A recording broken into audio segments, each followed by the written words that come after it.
Now, on 105.9 FM and streaming worldwide on the WMAL app. O'Connor and Company.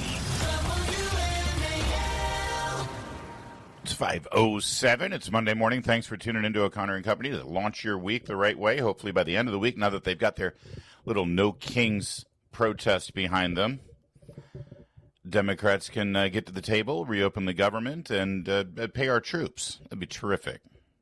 And law enforcement, and anyone else who's furloughed right now. Because they had their little fun. But it wasn't really fun. There was a lot of calls for violence. A lot of hatred on display, not just for the president. They called it a No Kings protest, but it was really no anyone who doesn't think like me protest. Hard to walk away from this weekend and not think that a vast number of people on the political left pretty much hate us. But we're not going to give them what they want. We're going to make fun of them and point out their own hatred and racism and violent tendencies. Coming up at 7:05, Joe DeGenevo will be here. At 7:35, Frederick Sheriff Chuck Jenkins, the state of Maryland, trying to force his hand on law enforcement. And then at 8:07, a race to watch. Virginia Delegate Ian Lovejoy running against Elizabeth Guzman. Boy, are you ready for all of this? Julie Gunlock back in the saddle where she belongs.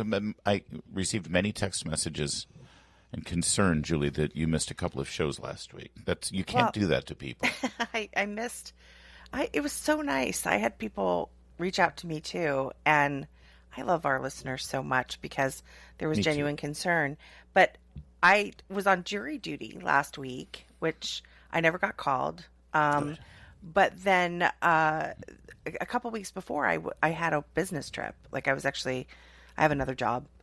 So I was actually on a business trip. So I'm fine, everyone. I'm not actually, anyway. So thank you for the concern, but I'm back. It was great concern. It's like, what happened to Julie? Why did you do this? What did you do? Exactly. Oh, no, they were all expecting that I had done something or that you would finally cross the line with me.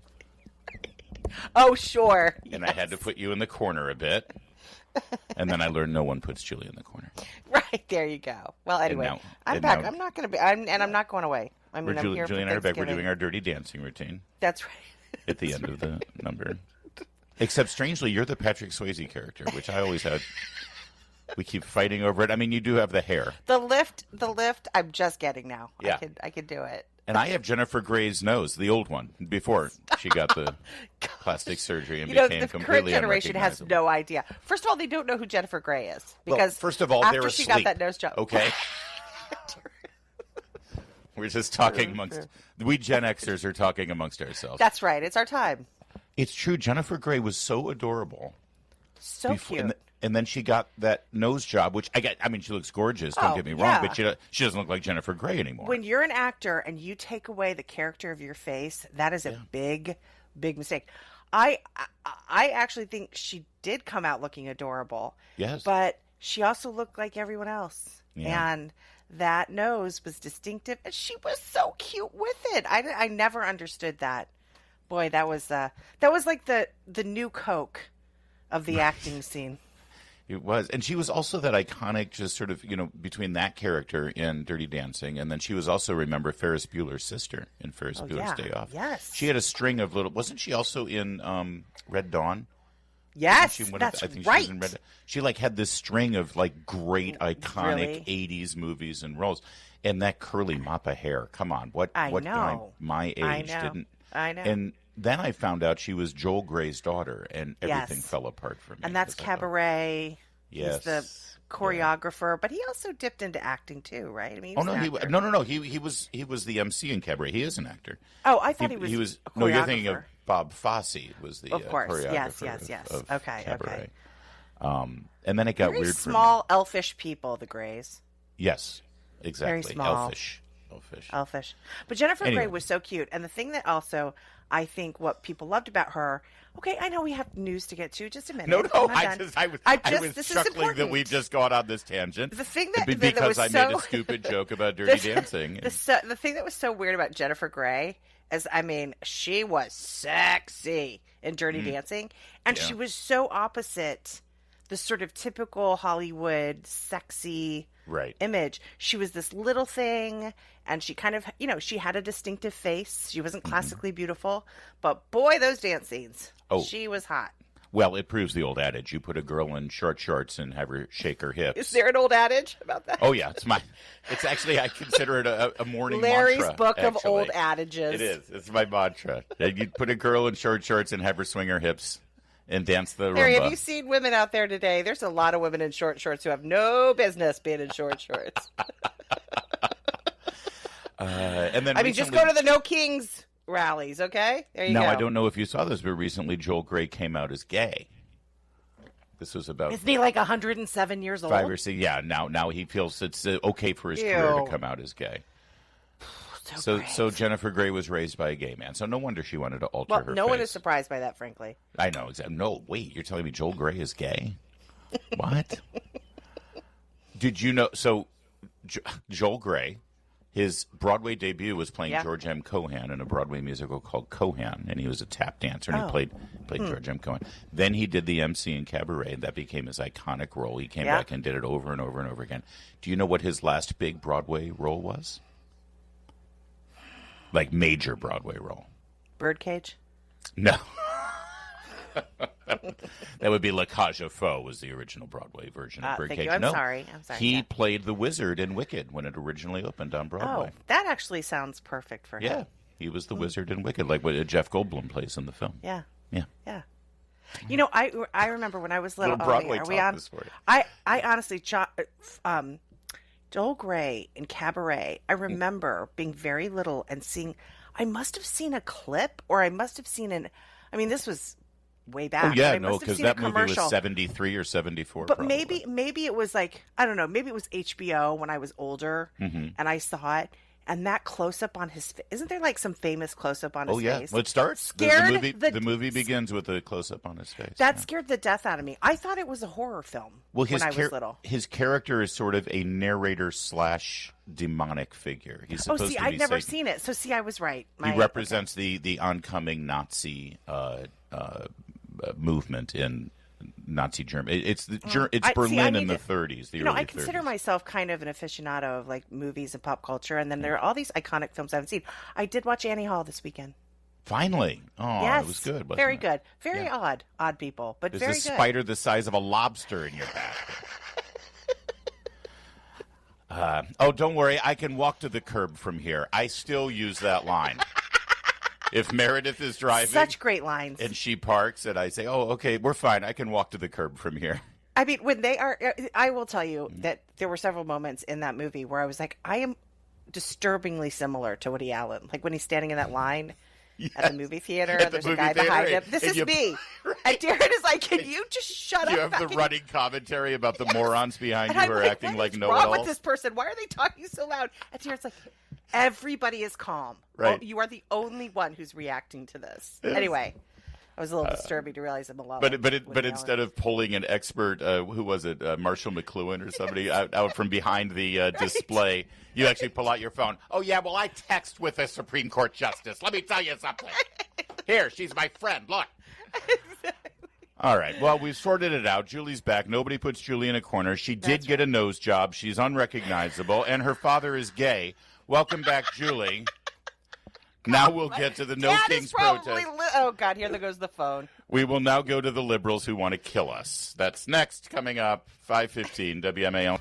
WMAL, making sense of the news. Live from the Home Paramount Pest Control Studios. Home Paramount, the leader in pest control since 1939. Your next $1,000 could be one text away. It's 5K a day on WMAL.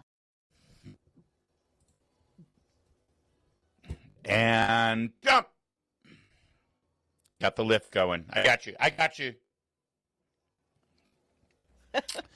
Okay, one other quick Dirty Dancing trivia. The blonde professional dancer. Oh, yes. Penny, I think the character's name is. Was married to Richard Marx. Okay, sorry. Played by Cynthia Nixon. Yes, Cynthia Rhodes, excuse me. Yes. Played by, and she was also in Flashdance. She was also, I mean, again, iconic. Yes. But do you know what her first high-profile gig was? I will tell you. She was Rosanna in the Toto music video, Rosanna. where they're singing in Really? the alley. Well, And God. Rosanna, the girl, sort of walks into the alley and then dances in the alley as Toto is singing Rosanna. I mean, legs up to her ears. Thank you. That was Yes. Cynthia Rhodes. That sort of got her discovered in Hollywood because she was just a Broadway dancer. And Where is she now? Does she act anymore? Okay, I'm sorry. We need to go on. Do we need to get to the news? know. Fine, whatever. We'll find out. I think she listens to our show now that she's divorced from Richard Marx, an insufferable leftist. Yeah, no kidding. Ugh. Which, by the way, we were inundated with throughout the weekend. Although I got to tell you, looking at the images, the D.C. No Kings protest was kind of pathetic compared to other cities. No, Boston was impressive. I got to say, that crowd size was impressive. Although, isn't there some controversy over NBC using pictures from the 2017 No Kings? Oh, you know what? I'll look at that. Maybe I got duped by the fake news. All right. I think that's correct. I've been seeing kind of chatter that NBC used a picture from a rally that was bigger. All right. I'm not I'll sure. examine that. Okay. That. Yeah, It was examine pathetic. that. But they were all pathetic. It was literally sociopaths and people in hospice care. I mean, honestly, it was Personified by George Conway. Both aspects of how you just described them. His hair's looking good, though, I got to say. Whoever's doing the dye job on George Conway really needs a raise. Oh my gosh, I can't believe I'm forgetting his name. We are in pop culture day today. Who's the 80s exercise guy? He just died. Richard Simmons. That's what I heard him described as, a gayer Richard Simmons. Isn't that perfect? He did have, what's with the bandana around his throat? That is like an icon. I know. I want to just tell you that having worked in the theater industry in New York in the 80s, wearing a bandana around your neck like that was a signal. It was you were either a Crip, a Blood, or hello. Isn't there some sort of symbol on a cruise ship, like a pineapple or something? A pineapple, yeah. You put a cutout pineapple. Oh, so my brother-in-law cruises with us as a family often. Like Meredith and I go on a cruise. My mother and father-in-law often cruise with us. Yeah. And one year we brought my brother-in-law, who's like 28 years old. And my mother-in-law, God bless her, she's so sweet. She's a saint. And she was so excited that Christopher was coming on the cruise with us that she decorated his door with pineapples all over it. Because she was trying to be tropical. Right. It was a Caribbean cruise, and she was so excited that Christopher... Did he have fun? Thanks, Mom. It was a cruise like none other for him. How did we get here? So... Sure. Yes, George Conway was leading the charge at the mall. He got a megaphone. It was embarrassing. Yes, gayer Richard Simmons with it's sad actually to see George Conway, but all of the entire No Kings movement has been reduced to this. And make no mistake, they were calling for violence. There are multiple audio clips that we will share with you where they are just hateful individuals, and you watch this thing and you realize, this isn't about Trump. And it's not about Mike Johnson, and it's not about, George Santos. No, it's about us. It's about us for supporting and voting for. It's like Charlie Kirk never happened. And they kept saying, it's just like the American Jimmy Kimmel had a joke in his monologue on Friday night. The first No Kings protest was the American Revolution. Well, the American Revolution was bloody and like ruthlessly bloody with killing and maiming and the Boston Massacre. And just to bring it back to George Conway really quickly, I think it's, in addition to the weird little kerchief he had. We can't quit and him. And the sort of bizarre hair. He had a T-shirt on. And I saw this quite a lot at the No Kings rally. It said, "I am Antifa." Yeah. And a lot of people were just sort of displaying these T-shirts. And I think that, we kind of talked about it during the show prep this morning. I think there are three groups. I think there are people who genuinely do not know what Antifa is and think it's actual anti-fascists like World War II. Right. Oh, right? Yeah, the Allied soldiers were Antifa. Oh, we're yes. just... My great-grandfather was Antifa. Right. Here's his gravestone at Arlington. So you see a lot of older people wearing it. And then I think there are people who definitely know what it means, right? And then I think there's a collection of people who just want to poke. They don't actually mean it. But there is a segment of people who do want violence against Republicans and conservatives, want certain officials, Stephen Miller, J.D. Vance, President Trump, to be killed. Yeah. They want this, and they're agitating for it. And, they're not going to do it, but they want to inspire a crazier person to do it. Yeah. And that is what we're seeing here. Just like what happened with Charlie Kirk. And now they make fun of it and joke around about it and get caught on video at the No Kings protest pretending like they're shooting somebody in the throat. Yeah, that's where we are. And we'll detail it all for you as the morning develops because, well, we've got a hungry heart here. It's 5:23. So coming up, we'll have more on the No Kings rally, but also a really disturbing story. The Secret Service has uncovered a hunting stand right near Trump's Air Force One.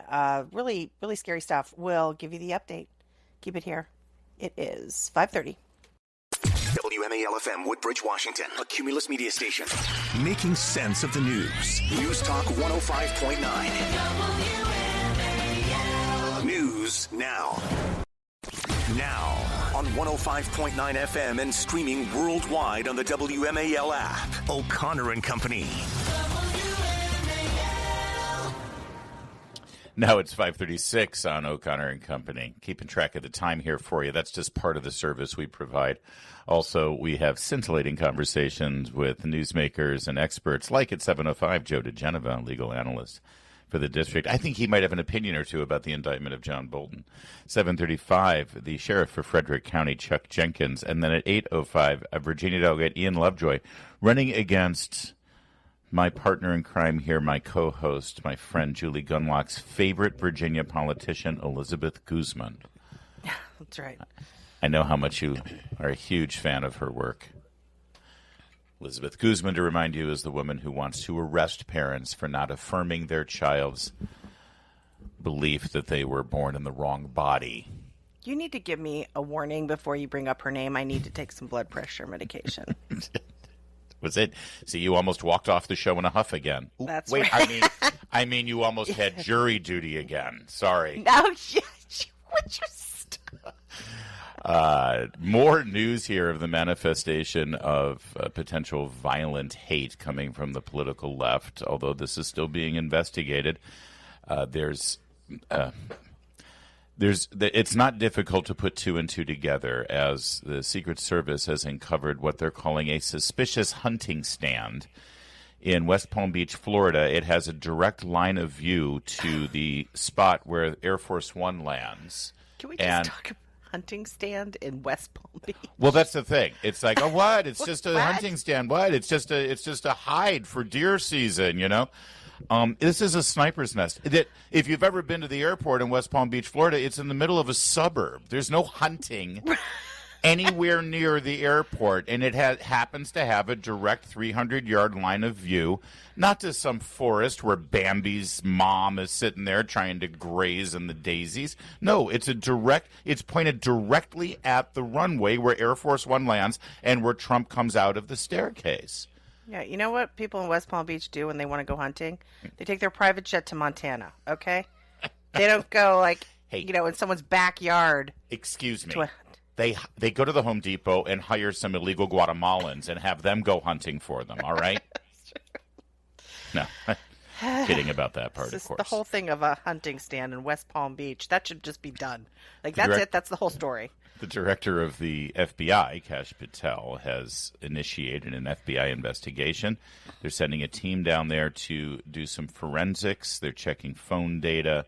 They want to know who put it in, when they put it. I mean, hey, it could be from 50 years ago from somebody who was alligator hunting down there in West Palm Beach. Sure. Before there was even an airport. Who knows?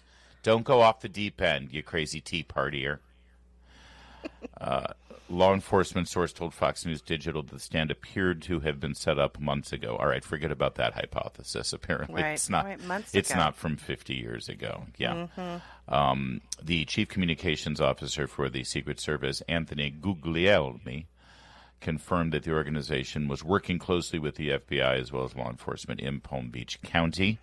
Said that the agents discovered the hunting stand during their advanced security preparations prior to Trump's arrival in Palm Beach. This is also the time of season, starting, here mid-October, where President Trump is pretty much going to be going down to Mar-a-Lago almost every weekend. And everybody knows that, even a potential assassin. And let's not forget, one of the 2 assassination attempts during the 2024 presidential election was, in fact, right there in West Palm Beach at in the outskirts of President Trump's golf club. Boy, this is really scary stuff. And again, as you mentioned, I mean, it looks like this is not an old hunting stand from, 20 years ago that they've just revealed. It's something new. I tell you, the Trump family and Trump himself, they've got to be so worried about this. This is really terrifying. And I hope the Secret Service is extending its sort of circumference around where Trump will be, because it seems to be happening all the time, Larry. If you do an aerial view of the West Palm Beach airport, you'll see that it butts right up against a state highway, 98. And there's a Palm Beach Toyota is right there. There is a golf course there because it's Palm Beach.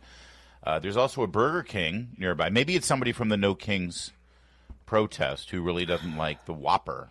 And that's the Kings they were talking about. I mean, you're making a joke there, but this weekend we saw from the No King, despite, Democrats saying, it's wonderful, it's a wonderful patriotic, we love America, rah, rah. No. There's enough videos out there to show just how murderous these people are. So, the No Kings protest this week, put in sharp relief just how dangerous it is to be a part of Trump's administration and Trump himself. It is a dangerous job. Yeah, there is definitely no hunting anywhere near where the airport is, at least within several miles of where the airport is. There is a wide area called the water catchment area with some hiking trails, but again, that's at least 2.5 miles away from the airport itself. If you look at the airport, and I don't see on the map that I'm looking at specifically where they found this so-called hunter's nest or a hide, but it is everything within 300 yards of the airport is just suburbs and businesses and a golf course. There's no other explanation that I can reach, but the story's still being investigated, and I'm sure that we'll learn the truth about it. Hopefully the FBI will get us some more data immediately, and yes, as you said, hopefully the president's being protected by the Secret Service and they're taking these things seriously. It is a terrifying time right now in America, to tell you the truth. And yes, I do try to find jokes about it whenever I possibly can. It's 5:43. Mark Levin, weekdays 6 till 9 on 105.9 WMAL, making sense of the news. By the way, if you're like me and the first thing you do when you wake up on a Monday morning is to check your fantasy football teams to see how they did, you're experiencing a bit of an internet outage. Just so you know, Amazon Web Services has reported an internet outage. A lot of popular websites are having trouble this morning. It's not, the end of the world. Don't freak out. We'll give you more details as the morning develops. And some sites are back up now, but there's going to be some stop-and-go issues this morning. It's fine. And radio always works. Just remember that. 105.9 FM. We don't rely on the internet. Oh, actually, no, we do. We rely on the internet. But we don't rely on the Amazon Web Services. We've got an update on a story that we tracked last week coming out of Fairfax County. This has to do with the mail-in ballots and the holes in the envelopes that you are to use to send your ballot back. If you fold your ballot a certain way, one of the holes is strategically aligned specifically to let the mail carrier or anybody at the Fairfax County ballot handling department know exactly who you voted for the Attorney General's race. You voted for Jason Miyares, boom, there's that dot right there in the hole. We had Katie Gorka, chairwoman of the Fairfax County Republican Party, on the program, and she expressed grave concerns. And to that end, she has sent a formal letter to the election officials in Virginia exposing this disconcerting potential election security scandal. What they can do to remedy this, who knows? Well, this is so disturbing. And again, it's one of these things that will contribute to people not having confidence in the system. Right. And not having confidence in the results of the election. Right. And I will say this is Northern Virginia. If this were happening to Democrats, it would stop instantly. They would instantly figure out a way to fix this. But because this is it highlights Republican votes and it benefits potentially Democrats, this will be memory hold quickly. I'm glad Katie's on this, though. It won't be memory hold if Katie's on it, but it is pretty galling. According to the Fairfax County Republican Party, 84,000 compromised ballots are already out. More than 32,000 have already been returned through the mail and through drop boxes. 32,000 ballots where strangers could potentially see how a Republican voted. It's what's the point of having a secret ballot? When you have people on the street this weekend declaring that they want to kill Republicans, what's just, throwing away a ballot?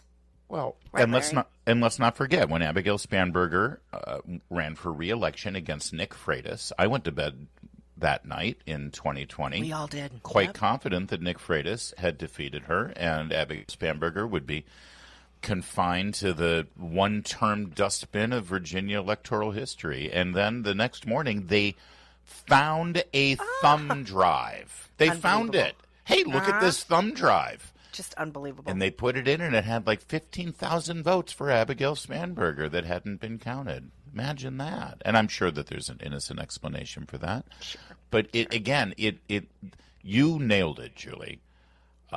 There needs to be an electoral system in place, a voting system, a tabulation system, and a secure system around all of those ballots that provide confidence for everyone involved in the election that nothing untoward happened, that there was no shenanigans, that there was no cheating. That discovered thumb drive could be completely innocent and everything is fine.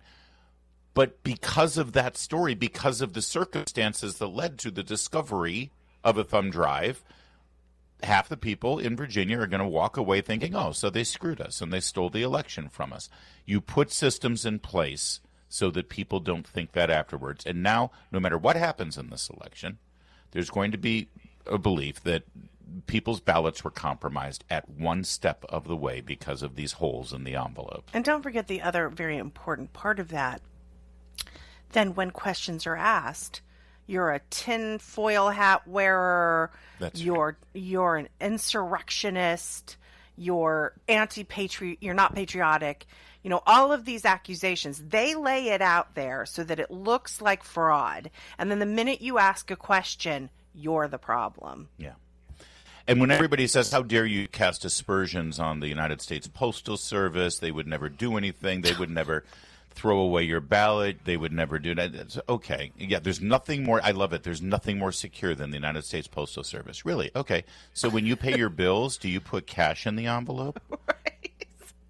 Actually, in fact, I've got a better question. If you needed to send cash to somebody, here's my challenge for you. For everybody who says that there is nothing dangerous and there's no risk with mail-in voting in a circumstance like this, here's what I want you to do. I want you to write out an envelope, address it to Larry and Julie at WMAL. The address is on the internet. Once it comes back up, you can find it. It's 4400 Jennifer Street. I want you to put $1,000 cash in that envelope. I want you to write on the outside of the envelope, there's $1,000 cash in this envelope. And I want you to cut a couple of holes in the envelope so anyone handling that envelope can see that, wow, look at that. There's like 10 $100 bills in here. Put it in the mail, and we'll see if it makes it to the radio station. Something tells me along the way, from the person who picks up the letter to sorting the letter to putting it in the mailbag and delivering the letter, somewhere along the way, that envelope with $1,000 cash is just going to disappear. And if you think, oh, well, that's different, that's cash. Tell me what's more valuable than your ballot. Right. Trust me, there's a lot of money involved with that ballot. Way more than $1,000 when it comes to being the governor of Virginia or a congressman or congresswoman in the House of Representatives.